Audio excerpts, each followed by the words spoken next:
আসসালামু আলাইকুম ওয়া রাহমাতুল্লাহ। সংগ্রামী ভাইরা আমার, যে জুলাই গণঅভ্যুত্থানের মধ্য দিয়ে আমরা নতুন বাংলাদেশ পেয়েছি, আমরা লক্ষ্য করছি এদেশের 18 কোটি মানুষের আকাঙ্ক্ষা হচ্ছে জুলাই সনদ এবং ঘোষণাপত্র স্বাক্ষর করতে হবে। কিন্তু আমরা লক্ষ্য করছি একটি রাজনৈতিক দল জুলাই গণঅভ্যুত্থানকে সনদ এবং ঘোষণাপত্রে স্বাক্ষরের ব্যাপারে বিরূপ মন্তব্য করছেন। এটি গ্রহণযোগ্য হতে পারে না। জুলাই সনদ হচ্ছে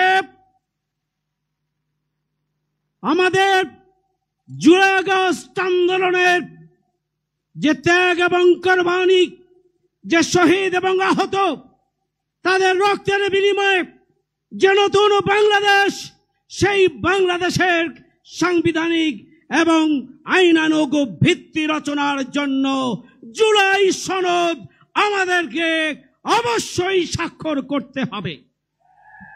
জুলাই সনদে বাংলাদেশ এই রাষ্ট্র প্রতিষ্ঠার ভিত্তি হিসাবে 47 থেকে 71 এবং পরবর্তীতে বিভিন্ন গণতান্ত্রিক আন্দোলনের ধারাবাহিকতায় জুলাই গণঅভ্যুত্থানের যে ঐতিহাসিক আন্দোলন, যে ফ্যাসিবাদী আন্দোলন, সেটাকে সাংবিধানিক এবং আইনগত ভিত্তি দিতে হবে।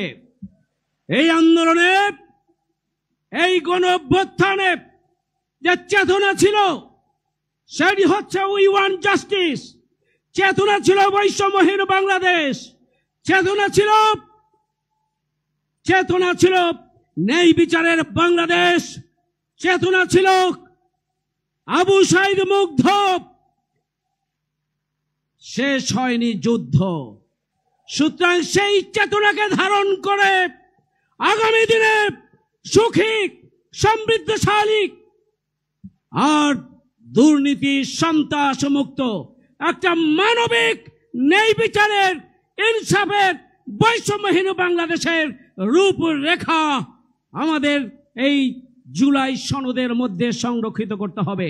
জুলাই সনদে ছাত্র সমাজ, শিক্ষক, কর্মকর্তা, কর্মচারী, আলেম ওলামা, আলিয়া, কওমিক, বিশ্ববিদ্যালয়, প্রাইভেট বিশ্ববিদ্যালয়, স্কুল, কলেজ, মাদ্রাসার পাশাপাশি পৃথিবীর বিভিন্ন দেশে জুলাই আন্দোলনে যারা অবদান রেখেছেন প্রবাসীদেরকেও সম্পৃক্ত করতে হবে। সংগ্রামী ভাইরা আমার, জুলাই এই সনদের মধ্যে আগামী দিনে রাষ্ট্র সংস্কার এবং সংবিধান সংস্কারের মাধ্যমে আগামী দিনে এমন একটি বাংলাদেশ প্রতিষ্ঠার স্বপ্ন থাকবে যে বাংলাদেশ আগামী দিনে নতুন কোনো ফ্যাসিবাদের জন্ম দেবে না। এই জন্য অবিলম্বে জুলাই সনদ স্বাক্ষরের জন্য সরকারকে পদক্ষেপ গ্রহণ করতে হবে।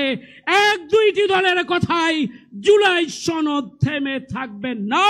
এটি 18 কোটি মানুষের দাবি। সেই দাবি পূরণের জন্য আমি আহ্বান জানিয়ে আগামী দিনের আন্দোলনকে আরো বেগবান করার আহ্বান জানিয়ে আমার কথা এখানে শেষ করছি। সবাইকে ধন্যবাদ। আল্লাহ হাফেজ। বাংলাদেশ জিন্দাবাদ।